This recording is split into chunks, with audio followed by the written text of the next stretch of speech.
Call of the day with Brendan Tierney and Sal Licata on the Fan. All right, it is time for the call of the day, brought to you by Ramsey Mazda. Choose wisely, choose Ramsey Mazda. And we are joined now. This will be fun, right? Are we doing that? We are. Okay, so we got our guy in studio. That was a little confusing. We got Joey Gatto. Joe Gatto. We go Joey. We go Joe. Cannoli Productions. CannoliProductions.com/tour. Listen, this guy's a hit. Impractical Jokers. Many of you know him. Get ready for a big show at the Beacon. Joe, welcome to the BT and Sal. How you doing today? Very well. Thank you so much for having me, guys. Appreciate it. Big sports fan, of course. Huge. Yeah. I've been known for sport. I still want to brag, but I was on the bowling team, guys, and a mathlete in high school. So those skills carry throughout life. All right. Come on. Well, who do you root for in New York? Jets, Giants? It depends what the score is. Pretty fair weather, I'm going to be honest with you. Yeah, I got you. I mean, I grew up in a Giants house. Later in life, my brother-in-law's big into the Jets. So I'm pretty split down the middle, but I keep current with everything. It's going to be a big game this week. Oh, yeah. Battle at Gotham. Yeah, Let's go. the whole thing Right. going on. We'll see how it goes. Coco's in Manhattan. Coco? You got a lot going on. You're coming off a bye week. Coco, what's happening, buddy? How are you, pal?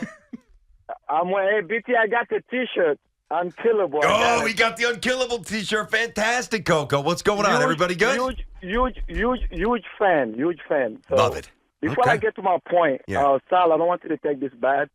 You both in the media. You a star on SNY. Mm-hmm. BT, you're a star on Fandom basketball at WFAN. Carl Banks is the voice of a Giant with Bob Papa. So I thought you should have done like what TK did. You were quiet for a little bit. I was listening to the whole entire I was interview. quiet for a lot of it. I don't know what did Tiki do. What He do you got mean? up and What walked Tiki out. did? No. Walked out of the studio? Walk out of Joe. Yeah. That was bad enough, but that was kind of showing some respect. Because you both are media guys. You could hang up I'm on not me. walking out of the studio This during my is show. our studio, I'm sorry. Coco. There's no chance in hell we're walking out of our I'm studio. not That's doing not it. going to happen. Alex is in East Quogue on the Fan. Alex, what's happening? What's going on?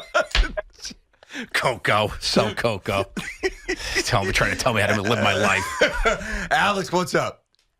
Hey, how you doing, guys? BT, I was going to give you the ultra-rare Thibodeau twosome, but I'll hold off on my Fire Tom thing until we get into the season a bit. I just wanted to say about Kayvon Thibodeau, I'd like to be a bigger fan, but, I think he's got possibilities to grow up. But here's what I saw from watching the entire game and why Carl Banks' conversation was one of the silliest things I've ever heard. First of all, if he thinks that Kayvon coming off the Washington game or the Washington game was in the running for defensive player of the week, then Matt Breida was in the running for offensive player. Yeah, that's true. So I got so you. here's specifically what I saw. I want to say three things, and then I'll. No, I got you. Appreciate it. We have time for three things. Oh, you're good. You hung up on it. Paris Okay. is in Hoboken. Three things. Let's get to it. We got stuff to do here. Paris, what's happening, buddy? How are you? What's going on, fellas? Paris. How's it going? Let's go, Knicks. Yes. Yeah, ready for the Knicks tonight. Is everybody ready for opening night? Come on, the Knicks are good. Joe, you ready for opening night? It's not tonight. It's not tonight. I got tears in my eyes for three different reasons. Paris, thanks for the call. Joe. Guys, clearly you need work. You don't think I sussed this thing out from the Come on. get? Really, It's a valiant effort, but guys. What were you waiting for? We were just going to mess around and ignore you. That's why we usually don't clip callers that soon unless Sal gets mad at him. Yeah, right. Joe, exactly. what's going on, Joe? Look, I was just here to help chime in because my sports background. I knew that's why you guys wanted me here. Right. Oh, How my did that sound goodness. to you, like gibberish, when these guys are talking about? A You have no little idea. bit. Yeah. Some of it I couldn't even understand what was going on, but sports Now, fan of breed. How, if you're not a sports fan, right, passionate sports fan growing up, what was your hobby? What did you get into? I know you're a comedy guy, of course. But Creative writing. Okay. Creative writing. Yeah, I love. That must have went over well That with was the it, man. I ladies. loved Yeah. writing fictional stories about elves and dragons. That was my jam. Really? Yeah, for sure. Legos. Big into Legos. Back in the Dragons day. at what age? Because no disrespect, there's a line of delineation that You should give them up. It goes Yeah. from cool to you're a complete geek and you get no Yeah. tail on a Friday I night. hear So you. which Well, one you get was that it? dragon tail if you're looking for it. But I stopped probably I started doing comedy like in sophomore year of high school when I met the boys. Okay, So okay. that's when I really took a turn to like becoming into comedy and liking that kind of stuff. So, And- Joe, I want to ask you, we're talking about creative writing, right? So, music is a big piece of the creative process. Yep. Like, I love to write. A lot of people don't know that. And even in college, I would put on maybe Cat Stevens, maybe Pink Floyd. Like, I had a very eclectic when I had to sit down and really write. Oh, nice. You're going to sit down and write some bits and really try to piece something together. One group of songs, one CD. Who are you rolling with here? Because you got to have music. Motown. My Motown. mom, I grew up in a house with, old school, like doo-wop and whatnot. My mom and my dad liked Motown a lot. So Motown for me is just kind of feel-good music. Like, whenever I put it down sitting on the dock of the bay. Oh, that's a great song. Yeah, like, it just motivates in a way. I enjoy a good Motown collective. Yeah. So you were probably like me when I got in the car as a kid, sometimes going out to Blue Point, Long Island to see the family, it'd take forever to get out there, Bell Parkway, to something forever. 101.1. Gotta love it. Right? Yeah, love it. For Oh, sure. my Yeah, God, oldies that all was the time. good stuff. I did like oldie stuff forever. And then boy band stuff is just fun and silly. So I grew up in the time when that was big, so I did that. I was more like poppy and stuff, but I was all over. I just never really got into heavy metal or anything like that. That wasn't my thing. BT and Sal talking with Joe Gatto. Night of Comedy at Beacon Theater coming up January 20th, 2024, of course. CannoliProductions.com. Or JoeGattoOfficial.com. That might be easier for people. Yeah. Okay, that's fine to get the tickets. So one of my buddies, my buddy Vin, loves the show and Practical Jokers, Smart of man. course. Yeah, all that stuff. Oh my God, you got Joe Gatto coming in. So what happened with leaving the show? Just some stuff going on in my personal life that needed to be addressed, and I just had to take a step back and readjust. And, No regret, you became, I'm assuming, huge because of that 100%. show. Right. It's my legacy. 10 years, decade on that show in my life. Loved it. It was great. I worked with my best friends. Still friends with them. I say that we're just not friends from work anymore. Yeah. You talk to them regularly? All the time. I was at a Every wedding day, with them last text weekend. chain or? Text chain, Okay. group text, some one-offs, You just don't want sports games with them.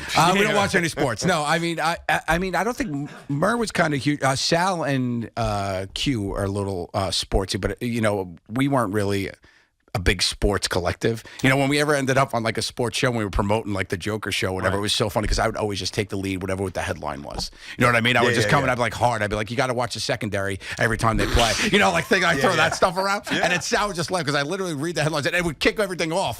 And then I would just shut up and I just sit back and watch. Well, what do you think we do? We fool them every day. Exactly. We take the headline out. Just ask Carl Banks. We don't know what the hell we're talking about. Right. That's true. No, I really admire people who are fanatics about sports because it really is just fans of anything. I'm a fan of comedy. I like comedy, and people who click with something and they're passionate about it and can talk to people about it. That's always cool. To be able to bond over that stuff. I just never did it. I'm sorry. What's your 3 all-time favorite shows here, Joe?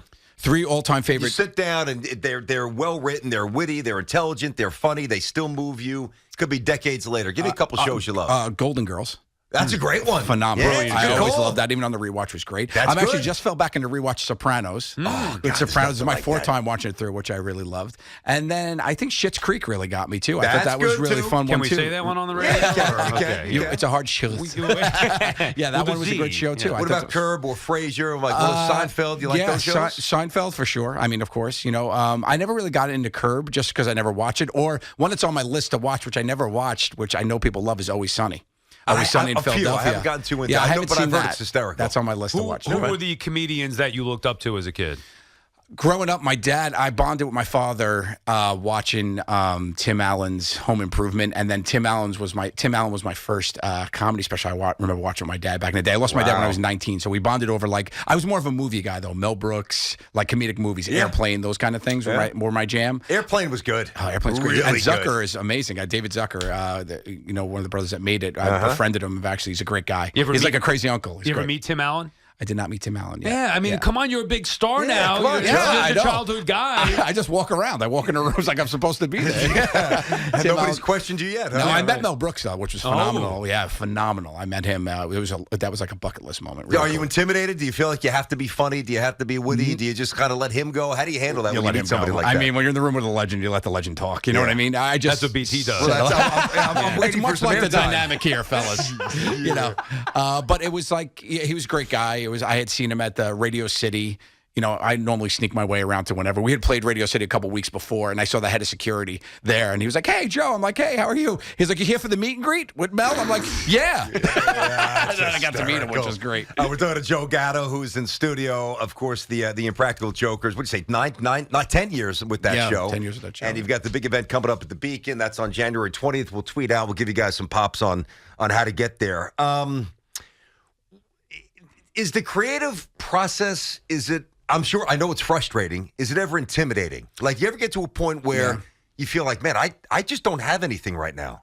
I mean, that was the biggest switch for me when I started live stand-up, being the only guy on stage. Like, that was the biggest, like, performing live I've been doing forever, since like 99, you know? But to be the only one on stage was the difference for me, because if you're not, like, you got a headache, you don't feel into it. You used to be like 25% of the show was yours. You could muster it up and just coast through the rest. But, you know, when it's all you for 65 minutes and, you know, you're not there mentally, got a headache, don't feel well, you got to bring it. That was the biggest thing for me to come to. But now I'm super comfortable with it. You know, it took a minute, but I'm here now. God, man, even hearing you talk about it gives me anxiety. I know that's your comfort zone. Like, for this is what we do. So this is our comfort zone. And even with that, I get anxiety. But on the stage by yourself, as opposed to a show that was like recorded and edited and all that stuff, that's a different animal, dude. Sure, yeah. How do you remember what you like? Is there certain things that you know that trigger? Okay, where I go next? Yeah. Is there something that? How do you remember 65 straight minutes of material? Yeah, that's a really good question. It took a minute, yeah, but I'm a storyteller on stage, so I'm basically linking together some stories with a little bit of perspective. That's my format. That's the way I live, you know. So it kind of was like, all right, what story's next? How do I link these two stories? And then eventually one just like came to me, and I pulled out a pull part of my show because my son said something funny, and I was like, oh, I'm going to tell this on stage. I tried it, it was good, and now it's like the one of my favorite stories in my show about we took my son to Disneyland, and we went on the new Star Wars ride. Yeah. And it's like an immersive experience, like this crazy thing. The one that's like 11-minute. Yeah, they put you on a spaceship. The Resistance. Rise of the Resistance. Phenomenal. They pull you into outer space, you're in and you get pulled onto a spaceship. And I had my 5-year-old son with me who's never seen a Star Wars movie and has never been on a ride, so he thought it was real. And he literally hugged the guardrail in the middle of the battle and just yelled, "I want to go back to Earth!" Oh my it was God. like it was such a father fail but a hysterical moment. And I was like, oh my goodness. So I just told that story on stage, and it became like a 6-minute segment, which I really liked. See, but that's, I don't want to say it's easy. It's certainly relative. I'll use the word easier. Like, when you're somebody, I'll give you an example. Like, me and Sal, at least, I'm not saying we're anything special at all, but just... Don't be so hard on yourself. Everybody's saying it. I got my ear on the streets, man. Everybody's talking about it. When we're on... Wait till after today. You think some things are going to be written about? We are generally who we are off the air, maybe a heightened, elevated, version of us, but, we're passionate, we're loud, we're a little combative in a debate in a fun way.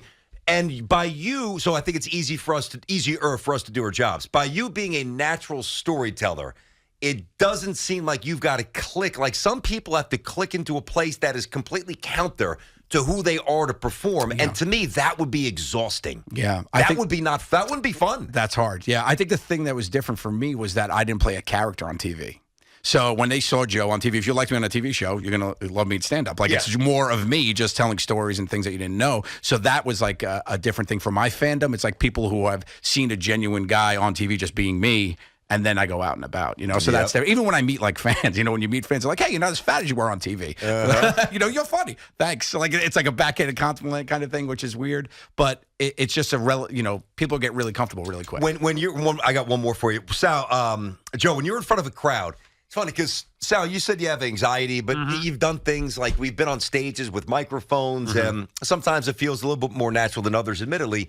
But when you're in front of 2,000 or 20,000, it doesn't matter.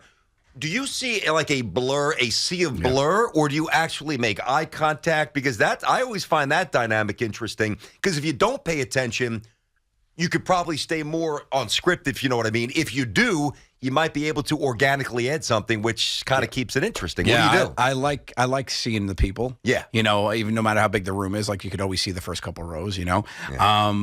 But once you get you got going, to spot out the groupies. I mean, yeah, if for you're a single guy, sure, see with the Joe fan T-shirts. But there's like there's a moment though when the lights go down and you're starting. And you're like, okay, it's like the the gun going off to start the race. It's like, let's do it. So when the lights go down, I keep the lights up for the first part of my show because I like to talk to people and see who's there. But then when the lights go down, the spotlight hits you. It's go time. Like, there's something really exciting about that. Last one for me. We're talking with Joe Gatto. You only got one more. Make it a good at one. Beacon Theater, January 20th. 2024, of course, CannoliProductions.com/tour. What was the other one? JoeGattoOfficial.com is easier to remember. Get some tickets. Anything on the show and Practical Jokers that you felt so uncomfortable that you didn't want to do that maybe made you mad or? It was a sports one. I don't know if you guys saw the one where I had to, Noah Syndergaard was throwing signed baseballs at Citi Field to the crowd. Okay. And the boys made me, I lost the episode. I had to take, he was in on it and he just threw them to me. And I had to put them in my fanny pack and tell all these kids that they could buy it on eBay. And the parents got crazy. Now, did you have to catch the ball too? So he just threw the ball to me. Did you catch or did you drop a few? How many cuts did that take? He just threw them right to me because it was before the game. I gotcha. So it was like that thing where they do, like you could go watch batting practice and whatnot. Sure. So he's just tossing them right to me, like just softball. And right people to think me. you're a fan just stealing all these balls from the kids. I had all the Mets gear on with the hat and everything. And Happy but then anniversary. they made me keep calling them Jeter. They made me keep calling him Jeter. So I was like, Jeter. So, and everybody's like, it's not Jeter. I was getting so mad. One thing you don't want to do is upset the New York sports fan. Passionate, nasty at times fan base. That's a great bit. That's good. That's a good bit. That was good. All right, so we know that, you like sports, you don't love them. Who do you want to win the Jets-Giants game? I'm going to have to say I want the Jets to win. That a boy, Yeah, Joe. I'm going to say Your Jets. time is up, Joe. Much like I said to Carl Banks, get the hell out of here, will you? Now, why? Why the Jets? Because I felt like that was the right answer. I would feel like my He's a man of substance, folks. Yeah, I would feel like my brother-in-law would want to do it. There you but go. listen, the O-line's coming strong for the Giants. We're going to see what happens there. But, I don't know. We'll see what happens. Now, if your check depended on it and you need a solid opening act, would you go with me or would you go with Sal to open things up in front of 15,000 people? That's a harder question I to don't answer. answer. You know the answer, Joe. Yeah, of course he does. This guy's got anxiety. I know. Yeah, He's you going to gotta get up there go like, with me. why'd you chicken cross the road? Joe, this was awesome. Really appreciate you coming in. Sick run with Impractical. 10 years is, I don't care what you're doing. 10 years is 10 years. Ever go back? Will you ever go back? You never know. I mean, I don't. There's no plans now, but you can't say definitively. I'm You're still friends going with back. them, and we'll say I don't know. You're going back. I don't know. The checks are getting bigger. Yeah, The exactly. distance Come on, gets Guys, even it's still longer. basic cable. I don't know. Come on, dude. Yeah, you're going to go back and take it direct to streaming. I already know what's going to go on. I mean, come on. By the way, I know you're at the Beacon. Have you ever seen a concert at Beacon? I saw a couple comedy performances. Any music, though? Never music. No. Ever see a concert at the Garden? Just music. Yeah. Favorite one all time? Jingle Ball.